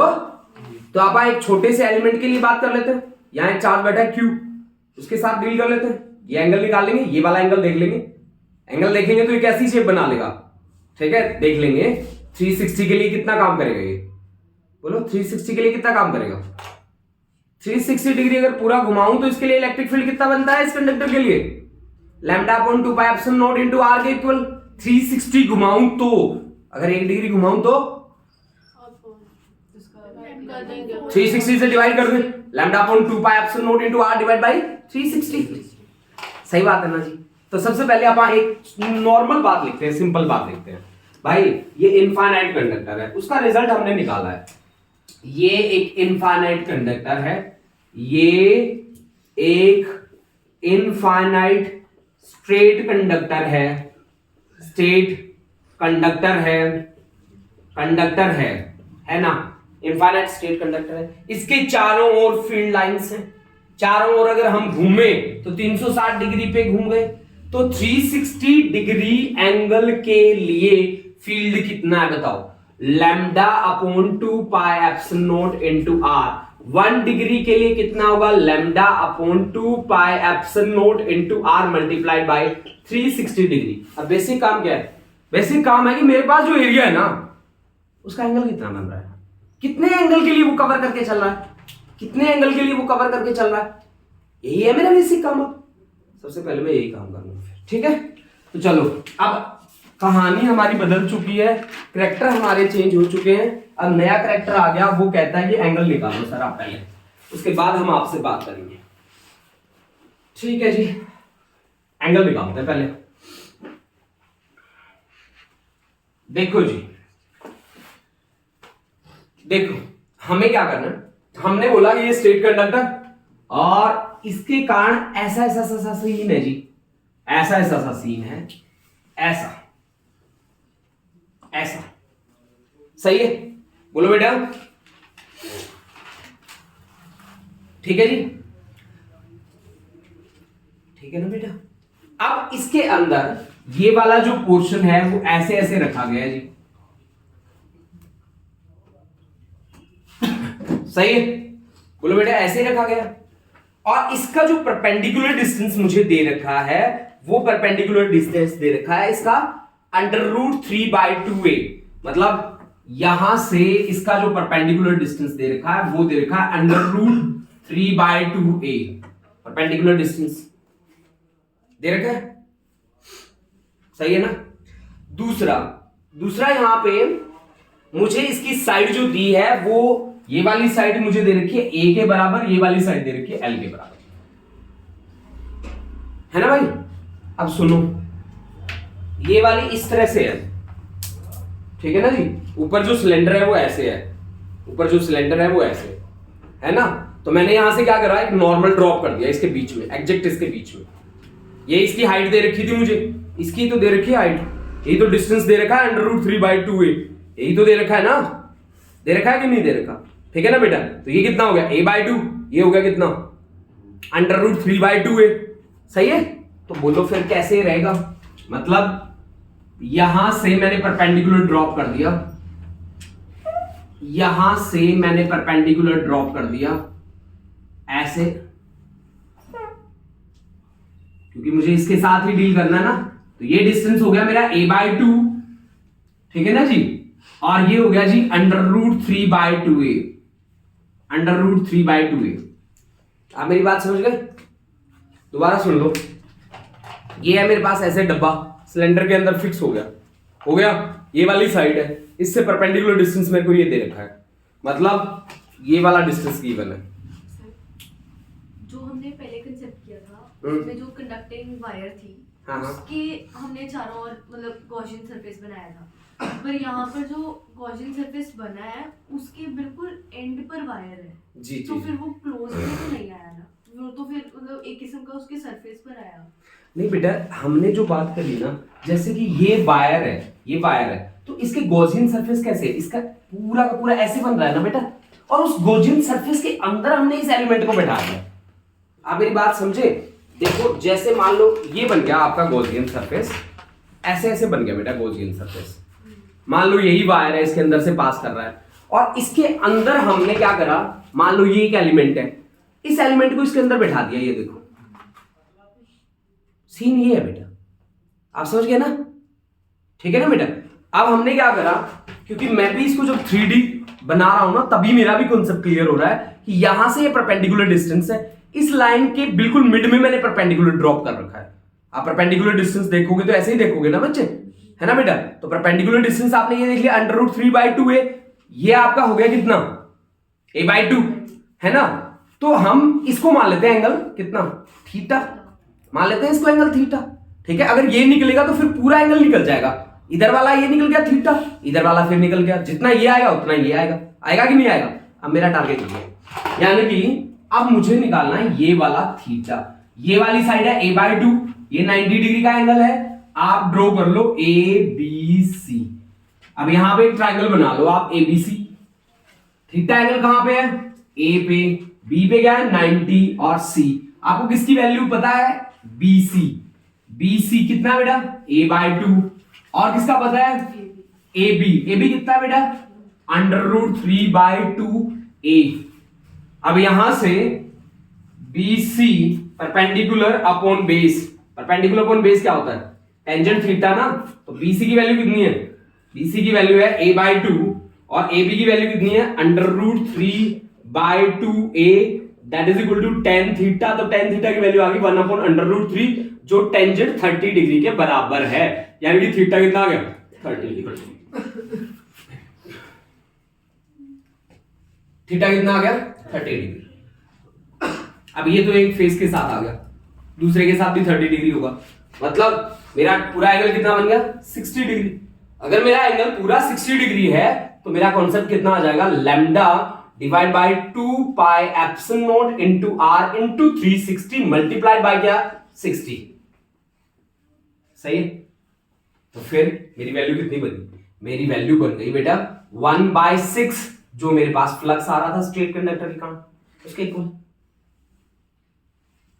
जो मेरा फ्लक्स आ रहा था स्ट्रेट कंडक्टर के कारण उसकी, तो 5/6 ठीक है ना बेटा 5/6 this is the final answer, ठीक है ना बेटा, है ना।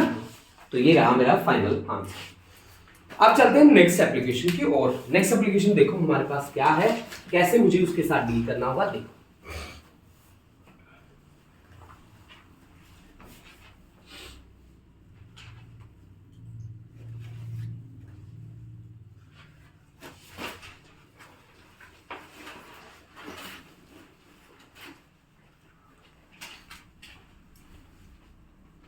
ठीक है रख कर दूं।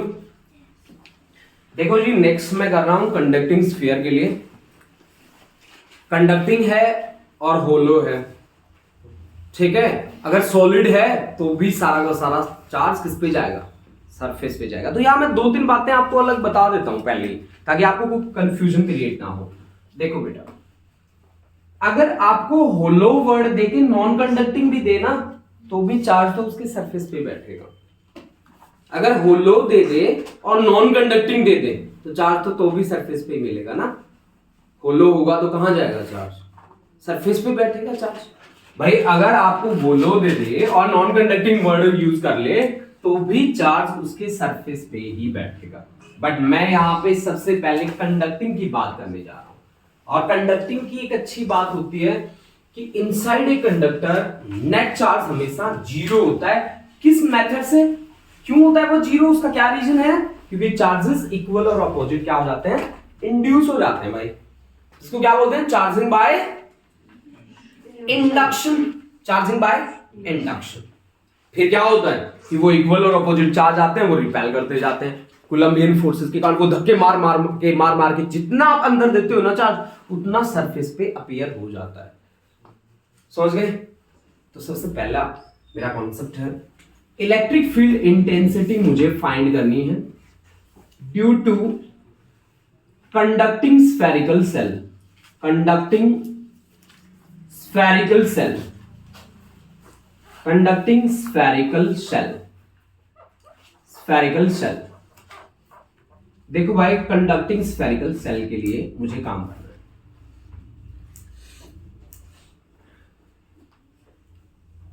कंडक्टिंग है तो सारा चार्ज कहां पे होगा और सरफेस पे होगा, तो कौन सी चार्ज डेंसिटी का यूज होगा यहां पे सरफेस चार्ज डेंसिटी। और सरफेस चार्ज डेंसिटी क्या होती है सिग्मा। क्या होती है उसकी वैल्यू? Q by area. हमारे पास तीन तरह की चार्ज डेंसिटी है, एक है लैम्डा लीनियर चार्ज डेंसिटी, एक है सरफेस चार्ज डेंसिटी सिग्मा, एक है बेटा वॉल्यूम चार्ज डेंसिटी रो। तीन चार्ज डेंसिटी है बेटा, एक है लैम्डा, एक है सिग्मा, एक है रो। तो लैम्डा की वैल्यू होती है बेटा चार्ज अपॉन लेंथ, सिग्मा की वैल्यू होती है बेटा चार्ज अपॉन एरिया, और रो की वैल्यू होती है बेटा चार्ज अपॉन वॉल्यूम। मतलब चार्ज का डिस्ट्रीब्यूशन अगर लेंथ एलिमेंट के अलोंग हो तो Q is equal to lambda into l, अगर उसका एरिया एलिमेंट के अलोंग हो तो Q is equal to sigma into a, अगर वॉल्यूम के अलोंग हो तो Q is equal to rho into volume v. यही बात रहती है ना। अच्छा कई जगह ना इस बात को अलग तरीके से भी दिखाते हैं। कैसे?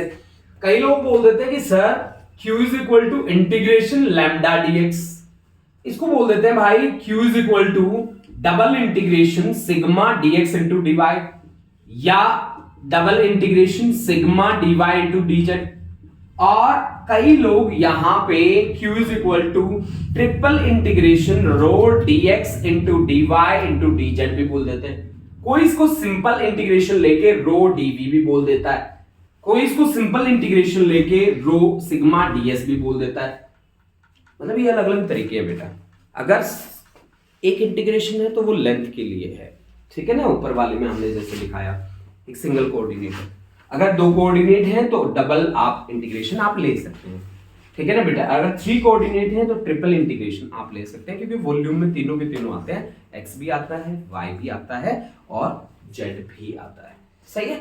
तो मैंने आपको थ्री चार्ज डेंसिटी बताई, थ्री चार्ज डेंसिटी, ठीक है, for three kinds of charge distribution, जिसमें एक होता है लीनियर चार्ज डिस्ट्रीब्यूशन, एक होता है सरफेस, ठीक है, या एरिया डिस्ट्रीब्यूशन, और तीसरा है वॉल्यूम डिस्ट्रीब्यूशन, ठीक है ना बेटा। तो यहां पे जब मैं बात कर रहा हूं कंडक्टिंग की, तो inside a conductor net electric field zero होता है। नेट इलेक्ट्रिक फील्ड जीरो होने का मतलब नेट चार्ज जीरो होता है, और नेट चार्ज जीरो होने का मतलब आपने चार्ज दिया था, फिर वो चार्ज गया कहां, वो चार्ज अपीयर होगा उसके सरफेस पे। बात करेंगे सरफेस चार्ज डेंसिटी की, और सरफेस चार्ज डेंसिटी है चार्ज पर यूनिट एरिया। सही है।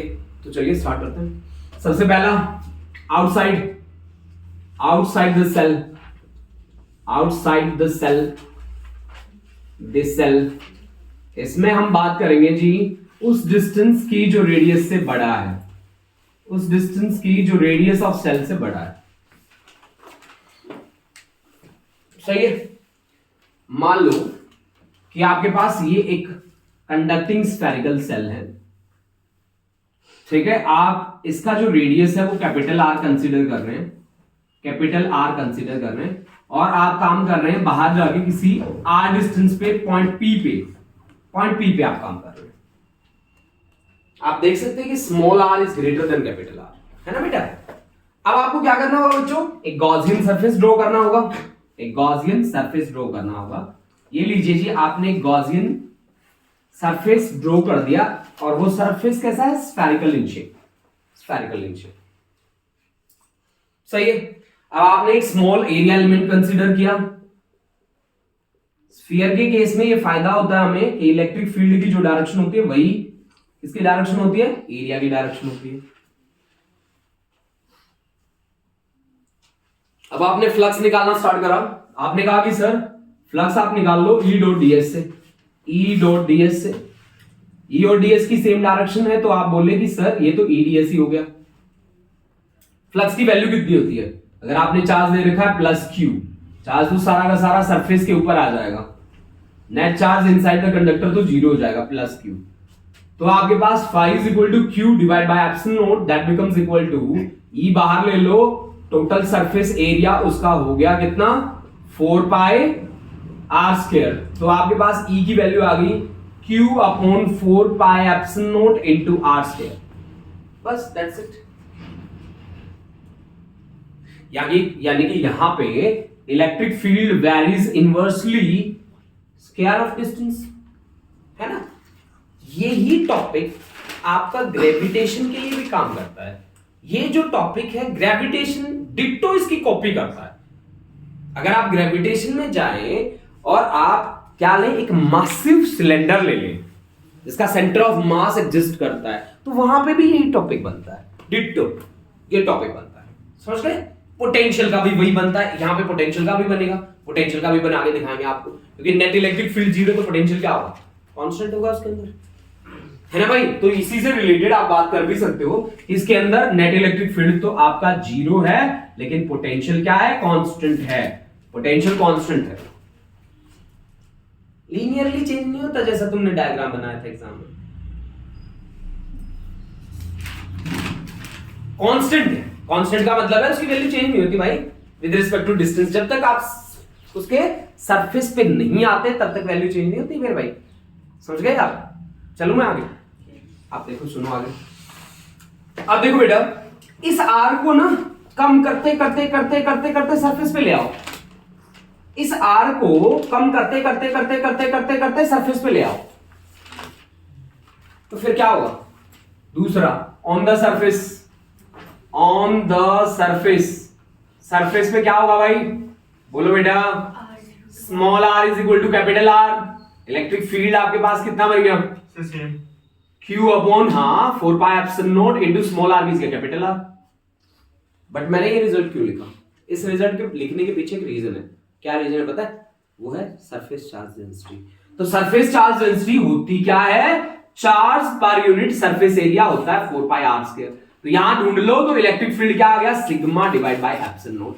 बड़ी बात ये है कि मुझे ये रिजल्ट निकालना, E is equal to sigma by epsilon naught, बड़ी बात यही है इसकी, जो मुझे रिजल्ट निकालना था वो रिजल्ट मेरे पास है, सही है ना, सही है। तीसरा ये ऑन द सरफेस, अब इनसाइड चार्ज ही नहीं है यार, तो इलेक्ट्रिक फील्ड क्या होगा, जीरो, इलेक्ट्रिक फील्ड जीरो भाई, इनसाइड इलेक्ट्रिक फील्ड क्या है, जीरो। अगर इलेक्ट्रिक फील्ड वर्सेस डिस्टेंस का ग्राफ मैं करूं यहां पे, इसके लिए एक कंडक्टिंग स्फेरिकल सेल के लिए जब तक R is equal to R नहीं होता तब तक कुछ नहीं है, तब तक max R is equal to R पे यहां तक कुछ नहीं है, उसके ऊपर मैक्सिमम वैल्यू आएगी इलेक्ट्रिक फील्ड की, इसके बाद वो वैरी करेगी, कैसे, ऐसे E is inversely proportional to R square. This is the graph.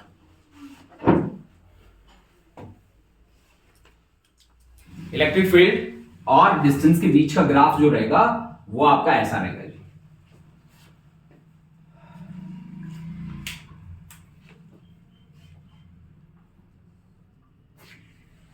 हो जाएगा ना।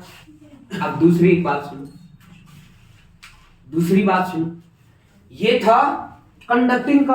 अगर मैं नॉन कंडक्टिंग सॉलिड स्फीयर की बात करता हूं, अगर मैं बात करता हूं नॉन कंडक्टिंग प्लस सॉलिड की, नॉन कंडक्टिंग प्लस सॉलिड की मैं बात करता हूं, तो मेरे ग्राफ में क्या चेंज होगा और मेरे रिजल्ट में क्या चेंज होगा। अगर मैं यहां पे नॉन कंडक्टिंग लेता हूं और सॉलिड स्फेरिकल सेल लेता हूं, नॉन कंडक्टिंग और सॉलिड दो वर्ड ऐड कर दिए मैंने, ठीक है बेटा, नॉन कंडक्टिंग और सॉलिड दो वर्ड ऐड करें तो मेरे रिजल्ट में यहां तक बात बिल्कुल सेम आएगी, यहां तक बात बिल्कुल सेम आएगी। लो बन गया, आपका इलेक्ट्रिक फील्ड इसके अंदर जीरो नहीं होगा, चार्ज का डिस्ट्रीब्यूशन उसके सरफेस पे नहीं होगा, चार्ज यूनिफॉर्मली डिस्ट्रीब्यूट करेगा इस सेल के अंदर, कैसे डिस्ट्रीब्यूट करेगा, ऐसे, ये लो जी,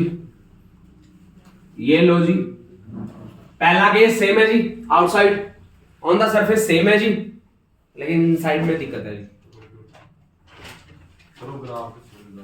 ग्राफ दोबारा बनाएंगे ना, ग्राफ दोनों मैं कंपैरिजन करके दिखाऊंगा ना आपको, आप टेंशन ना लो।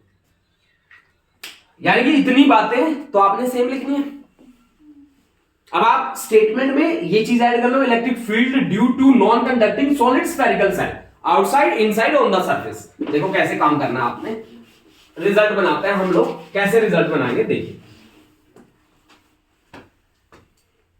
हाँ एक बात सुन लेना, ऑन द सरफेस यहां पे sigma by epsilon not result नहीं आएगा, क्योंकि यहां पे अब सरफेस चार्ज डेंसिटी काम नहीं करेगी, चार्ज का डिस्ट्रीब्यूशन पूरी वॉल्यूम में हो गया, तो वॉल्यूम चार्ज डेंसिटी यहां पे काम करेगी, यहां पे सरफेस चार्ज डेंसिटी काम नहीं करेगी, यहां पे सरफेस चार्ज डेंसिटी काम नहीं करेगी, यहां पे कौन काम करेगा, वॉल्यूम। क्यों, क्योंकि चार्ज का डिस्ट्रीब्यूशन कहां हुआ है, इनसाइड द वॉल्यूम, पूरी वॉल्यूम के अंदर चार्ज का डिस्ट्रीब्यूशन हुआ है, तो वॉल्यूम चार्ज डेंसिटी काम करेगी, सरफेस चार्ज डेंसिटी काम नहीं करेगी। सही है ना भाई, सही है ना। हाँ रिपीट कर दो, मैं कह रहा हूं पिछला जो केस था ना, वो चार्ज सारा का सारा सरफेस पे जाके बैठ गया था, तो सरफेस पे बैठा तो सरफेस चार्ज डेंसिटी। अब चार्ज क्या हुआ भाई, सॉलिड है ये, ठीक है, और नॉन कंडक्टिंग है भाई, तो इसका यूनिफॉर्म डिस्ट्रीब्यूशन हो गया चार्जेस का। चार्ज फैल गए यार, नॉन कंडक्टिंग है, कंडक्टिंग है ही नहीं। कंडक्टिंग होता तो क्या होता, रिपेल करते, इंडक्शन मेथड आता है ना, तो इंडक्शन से चार्ज जनरेट होते, नेट चार्ज 0 होता, बाकी जो बचता चार्ज सरफेस पे जाकर बैठता। यहां पे ऐसा नहीं है, यहां तो चार्ज का इक्वल डिस्ट्रीब्यूशन हो गया, पूरी वॉल्यूम में डिस्ट्रीब्यूशन हो गया, और वॉल्यूम में डिस्ट्रीब्यूशन हो गया तो वॉल्यूम चार्जेस भी आ गई। आ गई, आ गई ना बेटा, बताओ बच्चों, सही है? ठीक है, ये रिकॉर्डिंग वाला काम मैंने गलत करा ना, सारे कितने सिंसियर होके बैठे हैं, जैसे तुम्हें देख रहा है कैमरा, बट इनफैक्ट देख मुझे रहा है ना, ये सही है यार, बिल्कुल सांप सा सूंघा पड़ा है सभी को, नहीं होता है ना। चलो ये सही चल रहा है भाई, और बड़ी बात यही है कि आज राहुल ने मेरी बात मानी है, वो शांत बैठा है, आराम से पढ़ रहा है, 2 आवर्स पूरे करेगा, जब तक 2 आवर्स नहीं होंगे चुम भी नहीं करेगा, उसने मन ही मन में सोच भी रखा है ना, तो दैट्स ग्रेट। देखो आज हम और दिनों के कंपैरिजन में आज हमारा जो काम करना है वो थोड़ा सा ज्यादा है। देखो आ रहा है ना, एफिशिएंसी बढ़ रही है ना, ऐसे ही हर रोज आप अपनी एफिशिएंसी को बढ़ाते जाएंगे, ठीक है, और एक टाइम ऐसा आएगा जब हम अपनी एफिशिएंसी को अच्छी एक पोजीशन में ले आएंगे। इलेक्ट्रोस्टैट को कंप्लीट करना मतलब अपने आप में एक बहुत बड़ी यूनिट को लपेट लेना है, जो आपकी मैग्नेटिज्म को भी लपेट लेगी। सबसे बड़ी बात यही है, इलेक्ट्रोस्टैट अगर आप पूरा करोगे तो आपकी मैग्नेटिज्म लिपट जाएगी। करंट इलेक्ट्रिसिटी 2 दिन का है, हमारी 2 आवर्स की क्लास लगेगी।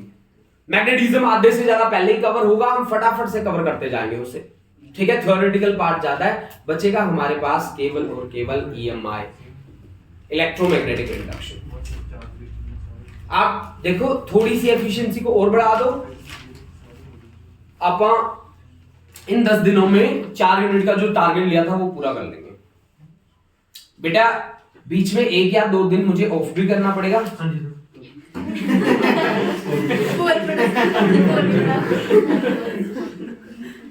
ठीक है, क्योंकि मेरे पास भी लगातार कॉल्स आ रही है मेरे पेरेंट्स से, तो हाँ जी मुझे जाना पड़ेगा 1 या 2 दिन, है ना। चिट्ठी आती है, हाँ चिट्ठी आई है, बिल्कुल सही बात है।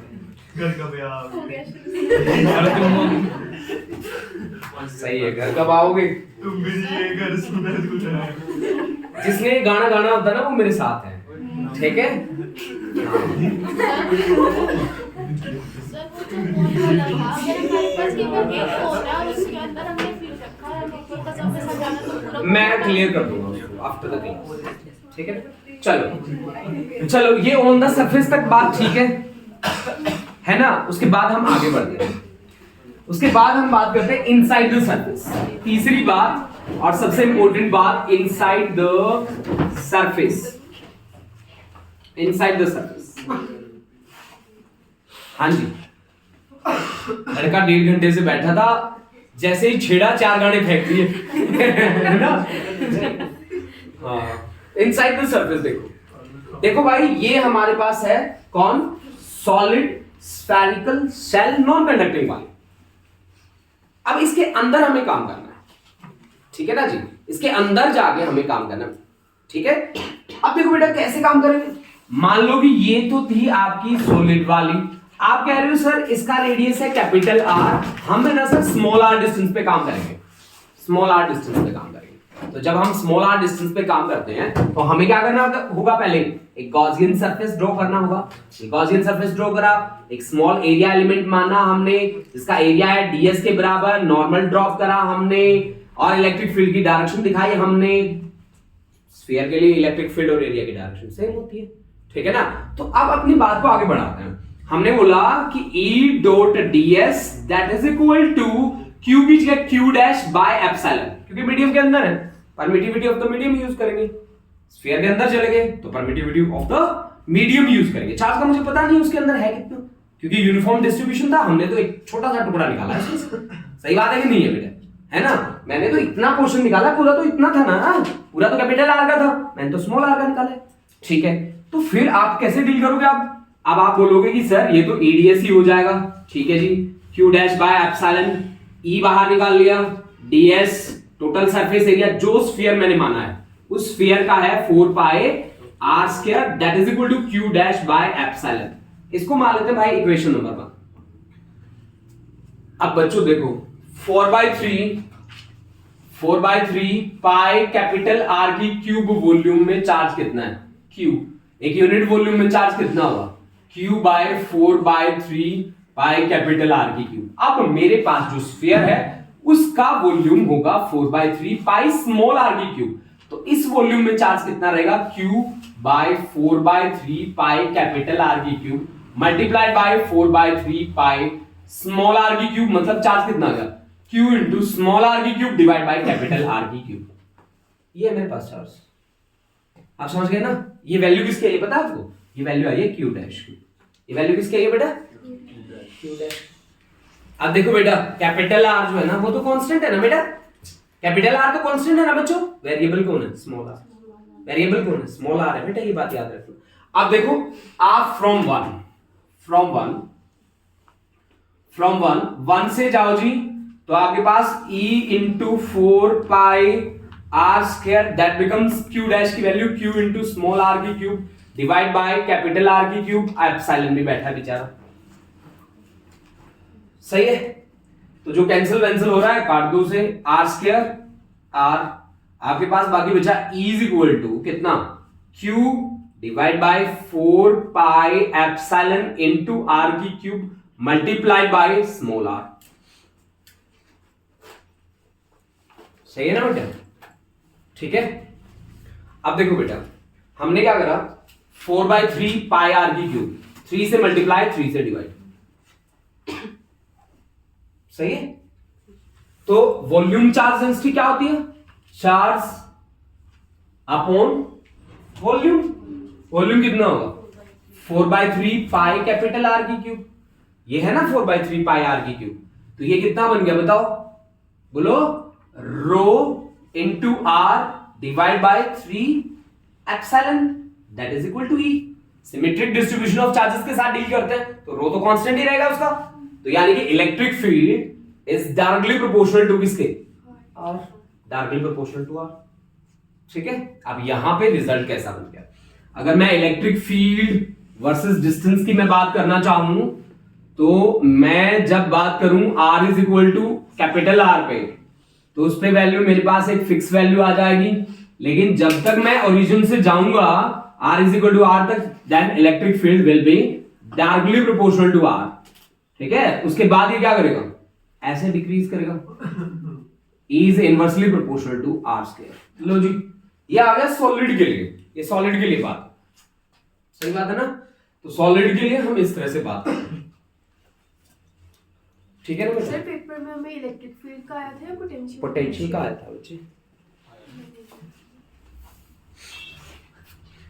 इस चक्कर में कॉन्सेप्ट ही नहीं सीखा तुमने। नहीं सर मैं देख रही थी जब से तुम मन में सोच ही रही थी कि कब मौका मिले मैं चौका मार दूं। और जैसे ही मिला चौका मार के फिर सोचा कि अब देखती हूँ लिखा क्या है। अब मार ले बेटा निगाह मार ले पूरी अच्छी से। हो गया ठीक है।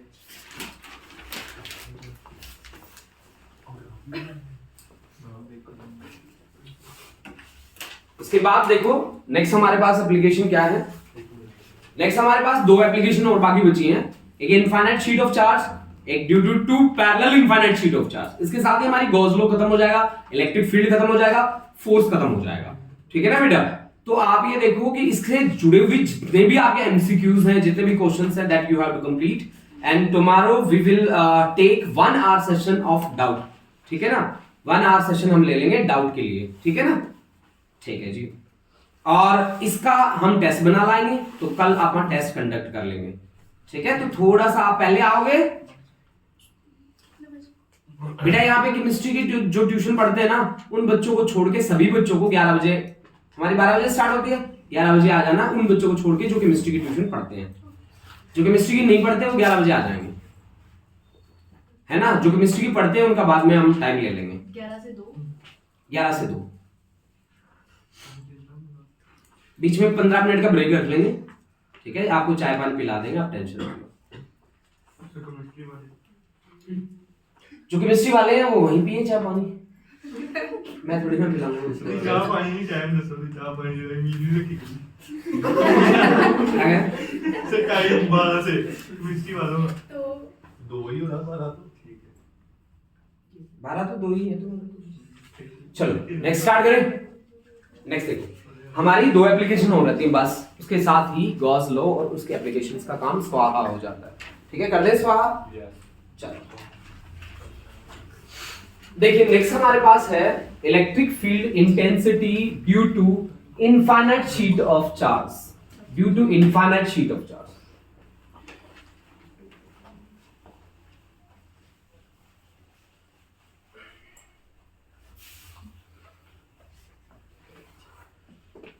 टॉपिक है हमारा electric field intensity due to infinite sheet of charge.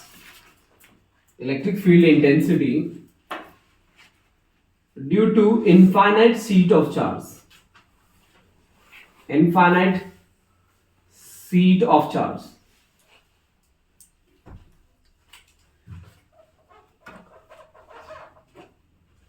Electric field intensity due to infinite sheet of charge. Start करें। देखो बेटा ये हमारे पास है एक इनफाइनाइट शीट ऑफ चार्ज, इसको हमने दिया है charge. Infinite sheet of charge मतलब यहां इसके सरफेस पे चार्ज है पूरा का पूरा, एरिया एलिमेंट है, तो हम किसका यूज करेंगे? सरफेस चार्ज डेंसिटी का यूज करेंगे यहां पे। और सरफेस चार्ज डेंसिटी होगी हमारे पास चार्ज अपॉन एरिया, एरिया में एस मान रहा हूं, टोटल सरफेस एरिया इसका एस के इक्वल मान रहा हूं, ठीक है ना बेटा, इसका पूरा सरफेस एरिया। तो इसको हमने दिया पॉजिटिव चार्ज, पॉजिटिव चार्ज का हुआ यूनिफॉर्म डिस्ट्रीब्यूशन, यूनिफॉर्म डिस्ट्रीब्यूशन। इसमें से एक छोटा सा एरिया एलिमेंट लिया जिसका एरिया है जी डीएस, जिसका एरिया है डीएस। इससे आर डिस्टेंस पे मुझे काम करना है, किसी पॉइंट पी पे काम करना है जी। अब जितना आर डिस्टेंस आगे फील्ड होगा उतना ही आर डिस्टेंस पीछे फील्ड होगा जी, उतना ही आर डिस्टेंस पीछे फील्ड होगा जी। ये पॉइंट ले लो आप पी डैश। अब हमें जितना भी डीलिंग करना होता है गॉसियन सरफेस बना के करना होता है, मतलब इसको पूरा क्लोज करके काम करना पड़ेगा ना। तो क्लोज कर दो जी, ये लो क्लोज कर दिया हमने, ये लो जी, ये हमने क्लोज कर दिया, ये हमने क्लोज कर दिया जी, ये लो जी, ये हमने क्लोज कर दिया जी, ये लो बच्चा ऐसे और ये ऐसे, ठीक है जी, ये हमने क्लोज कर दिया जी। सरफेस बन गए जी 3, एक फ्लैट वाला और 2 है सर्कुलर क्रॉस सेक्शन वाले, ठीक है। तो ये सर्कुलर क्रॉस सेक्शन वाले इसको हम बोल देते हैं सरफेस नंबर 1, सरफेस नंबर 1। इस फ्लैट वाले को बोल देते हैं जी सरफेस नंबर 2 और थर्ड वाले को बोल देते हैं सरफेस नंबर 3। तीनों पे ऑब्जर्वर बैठा दो जी, एक ऑब्जर्वर यहां पे बैठा है, एक ऑब्जर्वर फ्लैट सरफेस के लिए यहां पे बैठा है, एक ऑब्जर्वर फ्लैट सर एक क्रॉस सेक्शन इस क्रॉस सेक्शन के लिए यहां पे बैठा है। ऑब्जर्वर की डायरेक्शन में क्या करना होता है? नॉर्मल ड्रॉ करना होता है, सही बात है। तो यहां पे नॉर्मल ड्रॉ कर दो जी, normal n1 cap second surface के लिए नॉर्मल ड्रॉ कर दो जी, n2 कैप थर्ड सरफेस के लिए नॉर्मल ड्रॉ कर दो जी, n3 कैप सरफेस 1 के लिए भी, 2 के लिए भी, 3 के लिए भी। सही है, बोलो सही कर रहा हूं ना मैं? तो जितना चार्ज उसके ऊपर वाले हिस्से पे होगा उतना ही तो पीछे वाले पे होगा, जितना फील्ड इधर जाएगा उतना तो उधर जाएगा। सही बात है कि नहीं है? तो इलेक्ट्रिक फील्ड की यहां पे डायरेक्शन कौन सी है? ये वाली। इलेक्ट्रिक फील्ड की यहां पे डायरेक्शन कौन सी है? ये वाली। और इलेक्ट्रिक फील्ड की इधर या इधर देखो तो इधर है, या इधर देख सकते हो तो 90 डिग्री का एंगल आ रहा है, यहां 90 डिग्री का थीटा आ रहा है, यहां पे थीटा 0 डिग्री का आ रहा है, और यहां पे भी थीटा कितना आ रहा है? 0 डिग्री का आ रहा है। यहां पे भी थीटा 0, यहां पे भी थीटा 0, और यहां पे थीटा 90। जहां थीटा 90 हो जाए इलेक्ट्रिक फील्ड और एरिया के बीच, वहां कहानी खत्म हो जाती है। अब आपके पास 2 बने जहां थीटा 0 और दोनों क्रॉस सेक्शन सेम है, तो आप सीधा बोल दो यार कि मेरे पास टोटल जो फ्लक्स होगा ना सर वो 2 टाइम्स होगा ईडीएस सरफेस 1 और सरफेस 3 के कारण। सरफेस 1 ले लो या चाहे थर्ड ले लो, 2 पार्टिसिपेट कर रहे हैं सर फ्लक्स के लिए, बाकी सेकंड वाला सरफेस पार्टिसिपेट नहीं कर रहा। सही है, तो ठीक है, फिर 2e बाहर निकाल लो, integration ds, total surface area हमने माना था s, तो 2es that is equal to flux, flux होता है q बाय एप्सिलॉन नॉट। तो आपके पास क्या आ गया? E is equal to q by s into 2 epsilon naught. Q by S किसके बराबर है? Sigma, sigma divide by 2 epsilon naught, this is electric field. बस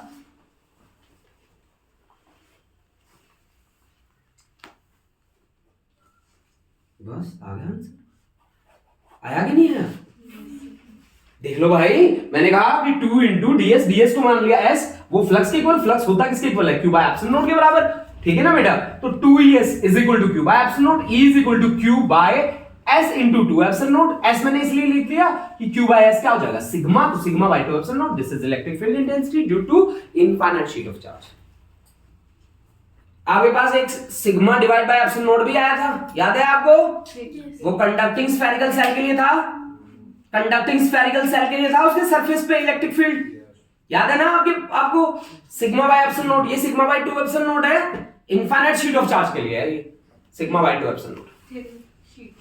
हाँ, थिन शीट, बिल्कुल। ये बात भी याद रखियो बेटा, ये थिन शीट है, इसकी विड्थ नहीं है, ये लिख लो, ये बात सही है, थिन शीट है, ये विड्थ नहीं है इसकी।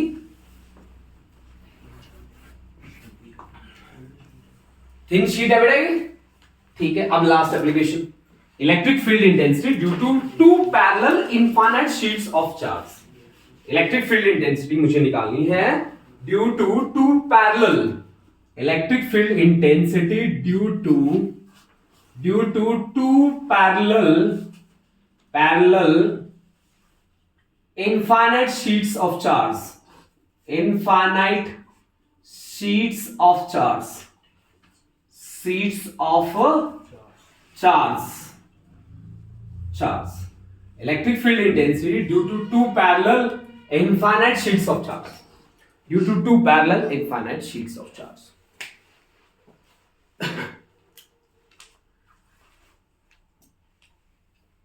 सही है? देखो बेटा, 2 पैरेलल शीट है, हमें नहीं पता उनके पास पॉजिटिव चार्ज है नेगेटिव चार्ज है, हम तो चार्ज Q1 Q2 मानेंगे ना, ठीक है। और पैरेलल शीट्स है, लो डायग्राम अच्छा सा बना देता हूं इसका, आपको लगेगा कि पैरेलल ही है सच में, ठीक है।